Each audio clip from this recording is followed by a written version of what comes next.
Hello friends, Lee here from TableTop Bong. Thanks for joining me. In this video, I thought we'd take a stroll down memory lane and I'll show you some of the real early concepts from the TableTop Bong collection and talk to you a little bit about how these things have evolved to get to where they are today. And I'm going to show you some concepts that I haven't developed yet as well. So, looking at the past sometimes can give you a glimpse into the future. So I thought it'd be fun to sit back, have a bowl or two, and I'll just show you some of the early stuff and what I was thinking at the time and how it changed to get to where we are today. We'll just take a few minutes and have a good time, shall we? All right. So here is the original. This is it. This is the first concept desktop bong. The desktop was the first one. The tabletop wasn't first. The desktop, 250 mil size, this was first. So how did I get here? I'll just give you a super quick sort of breakdown on how I got to the idea of the round glass and the case and how this whole concept sort of broke out in my brain. I was super frustrated, always reaching for a different piece of glass for each different way I wanted to vaporize. Right? If it's daytime, it's one piece of glass. If it's evening, it's another piece. If it's towards the end of the day, it's another piece of glass. It's all different temperatures. It's different vaporizers, and it's always swapping things out. And I got super frustrated with it because I was never getting the experience that I actually wanted. I was always feeling like I was making do, just never nailing it. So I thought about it, and I thought, you know what? I'm just going to make myself a piece of glass. I'm sick and tired of looking for something that doesn't exist. I'm going to figure it out for myself. And I had no intention, guys. This is really important. At this time, I had no intention of developing a product for sale. That wasn't what I was doing. I was developing a product that would satisfy myself. And I thought, if I could get that, all right, that's cool. That's awesome. So I realized that dead spots in the glass were the big deal for me. I didn't want to see the vapor stop in a corner. I wanted it to keep moving so that it would go through the water and it would get out of the water before all the flavor was gone. I wanted cooling and conditioning, but I didn't want overcooling. I wanted efficient cooling. And if you can use the glass and all the components that go along with the glass to add different layers of diffusion all the way along, you don't need a whole lot of water. This is what my concept in my brain was, right? So I found some round glass, and built this sort of dog's breakfast case to go with it.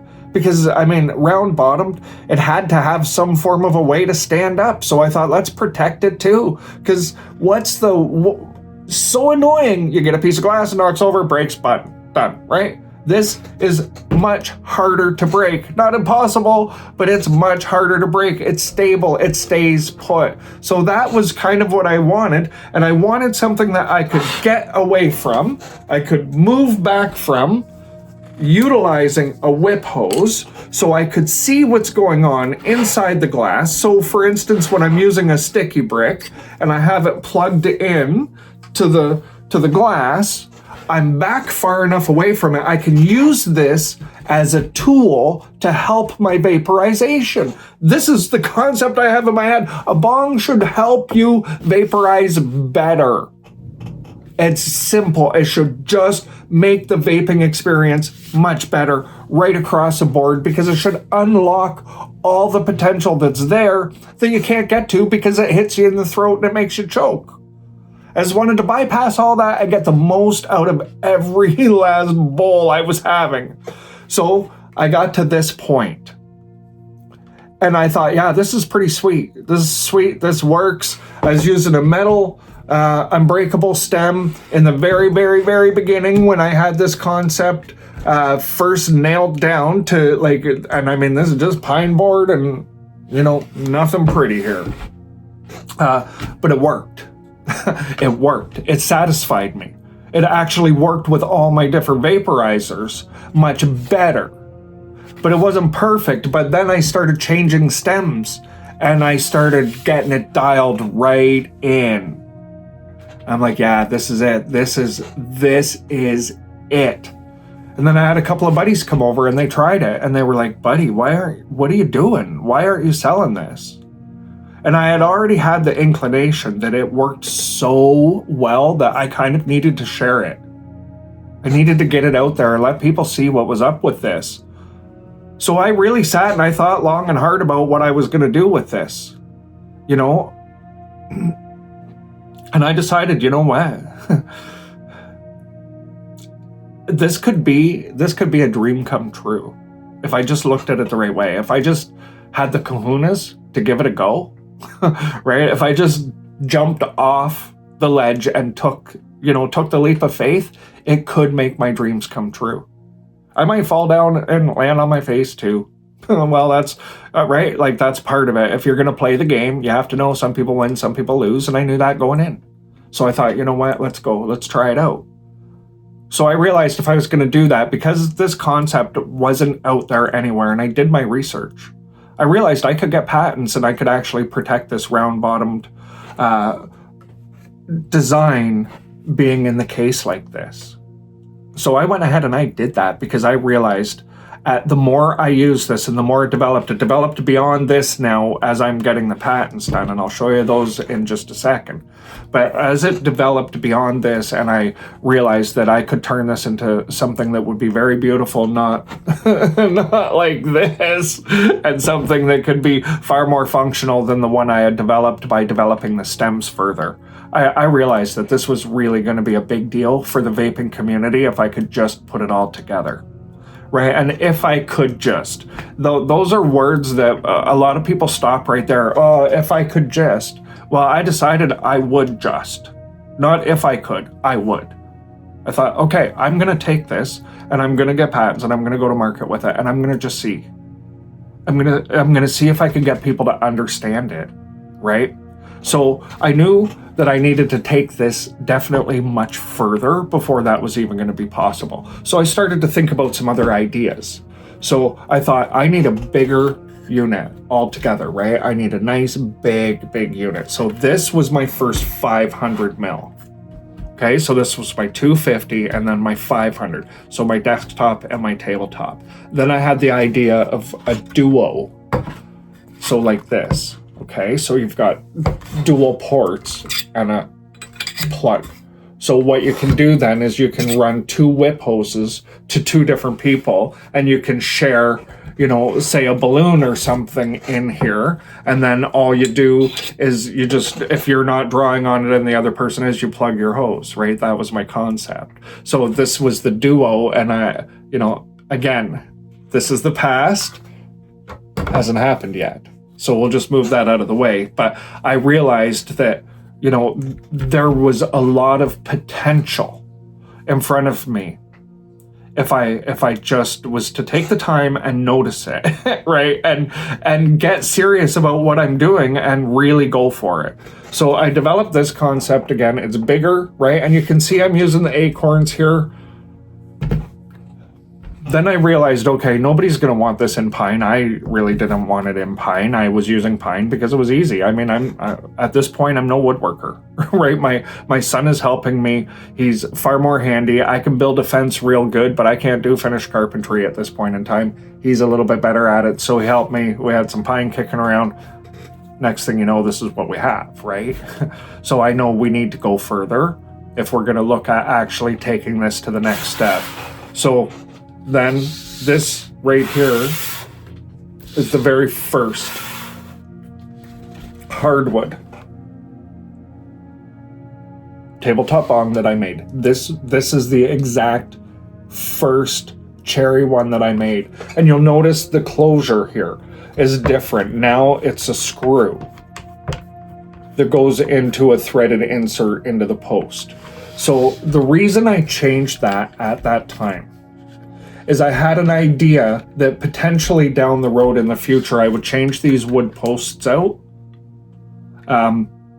for different colors or different options. And if I had this closure at the top and the bottom, that it would be, you could change these posts out and it would open up a whole customizable avenue, but I knew I was nowhere near ready to go down that road yet, so I thought I'll just do it on the top, we'll get that ready, and then these were just fixed, screwed in the bottom, right? I mean, it was really, really basic, but I knew this wasn't enough still, right? I knew it wasn't quite where it needed to be, but I also had to get going with the product, right? So I decided what I would do is I would then introduce, so we would do the two sizes as we had looked at, right?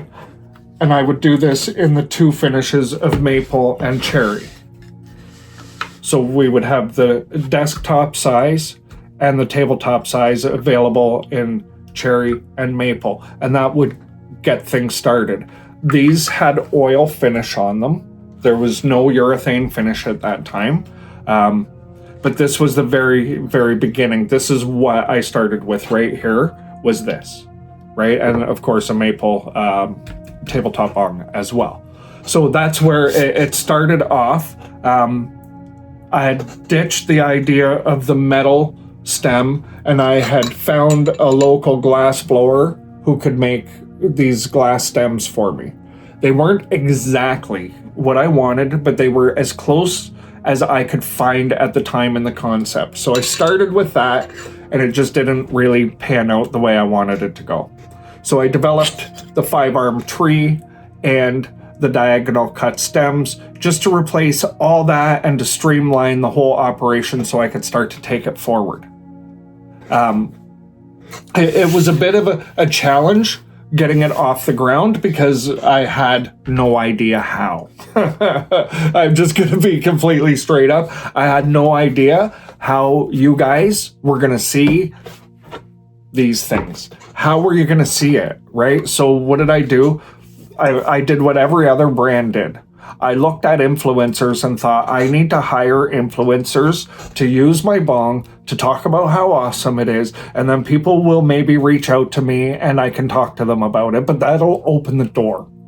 I need people to see it and see it in use to understand it. I thought if you see a picture of this, you're not going to get it, but if you see an influencer using it, you might just understand it. And if you don't, they'll tell you about it. And then guess what? I could not make that happen. I could not connect the way I wanted to connect in, the way I wanted it to go with an influencer that made sense for me.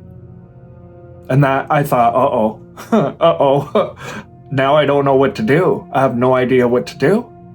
So is this putting an end to it? I've already paid a pile of money for patents. Is this how do I do this? So I thought, well, I'll just do it.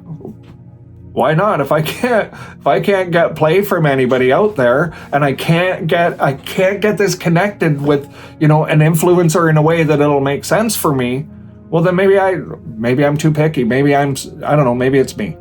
Maybe I need to do it myself, right? Maybe I need to do it myself. So that's what I decided to do. I decided to do it myself. I decided to make some videos for my website, for the TableTop Bong website, and do some instructional stuff. I had a bunch of vaporizers because I'd already been collecting them and testing, and I thought, okay, I'll just make some videos and we'll see what happens. And then I fell in love with it.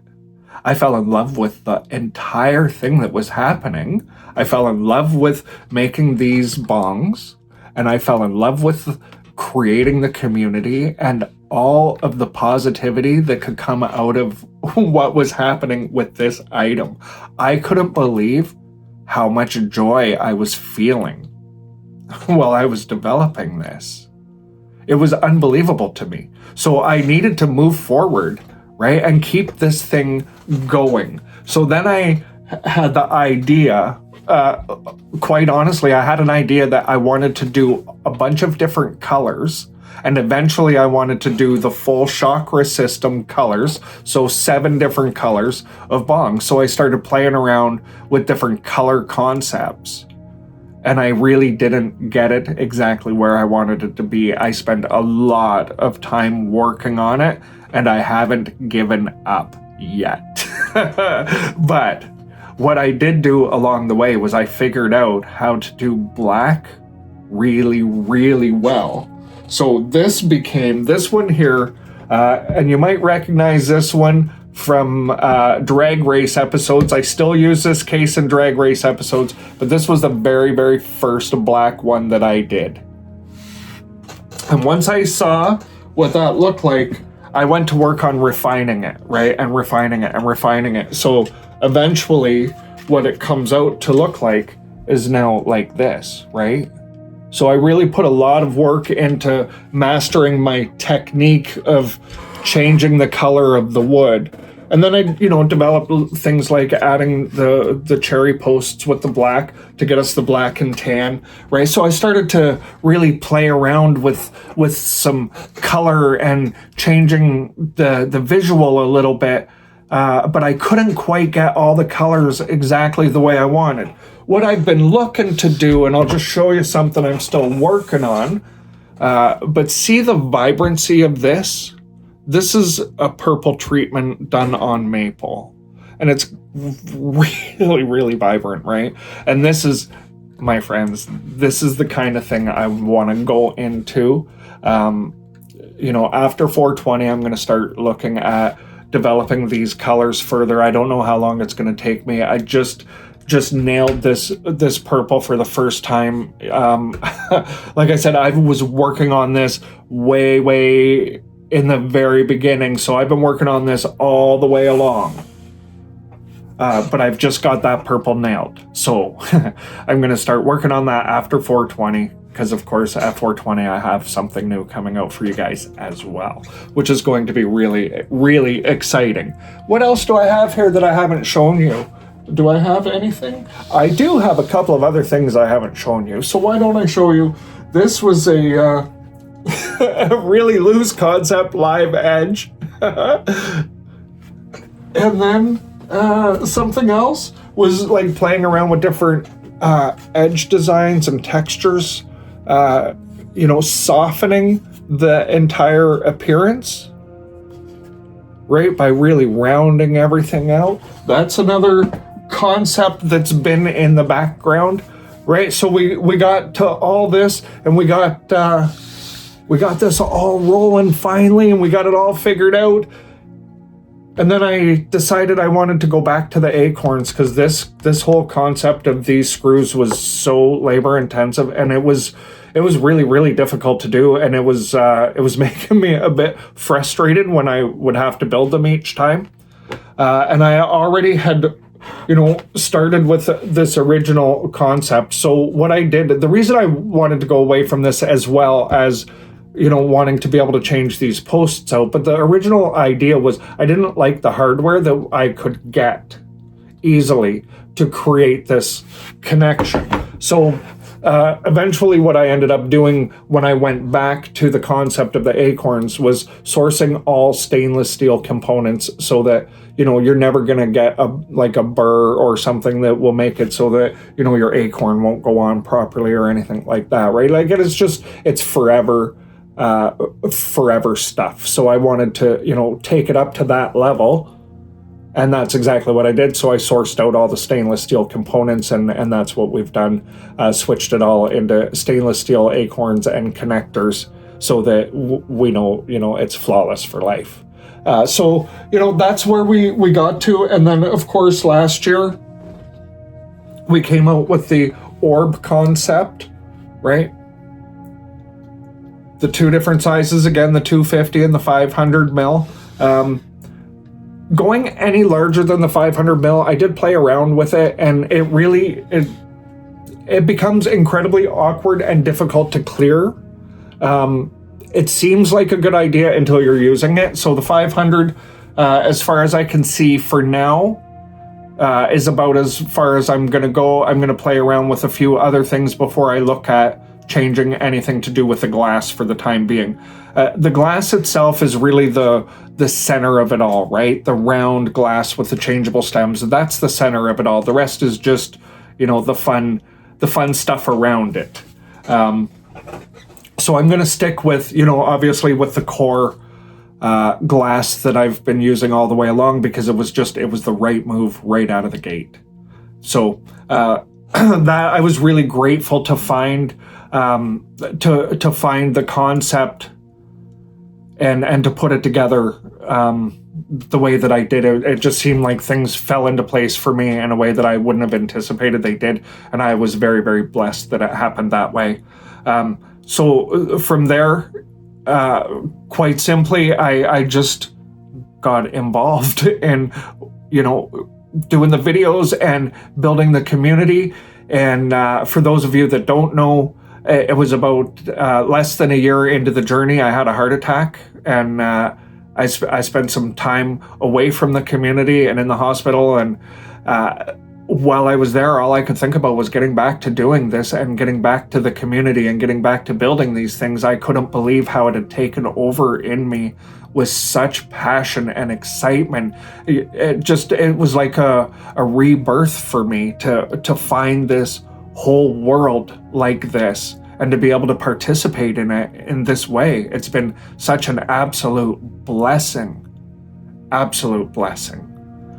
So, after I came out of the hospital and I got home and I got back to work absolutely immediately, I was not home 24 hours before I was back to work, because it was passion, right? It was therapy for me. I wanted to get back to work because it was so therapeutic to be connected into the community and connected into this energy that we're all sharing together in the TableTop Bong community now. It's really unbelievable how this thing has taken on a life of its own, and I'm so grateful, my friends. So grateful for the opportunity to do this and to serve you with this community and with this product the way that I have been, and I certainly look forward to more of it in the future. I hope you enjoyed seeing a journey through the past and some of the things that may show up in the TableTop Bong lineup in the future. All right, my friends. I hope you enjoyed this. If you did, please hit that like and subscribe button. Until next time, take care.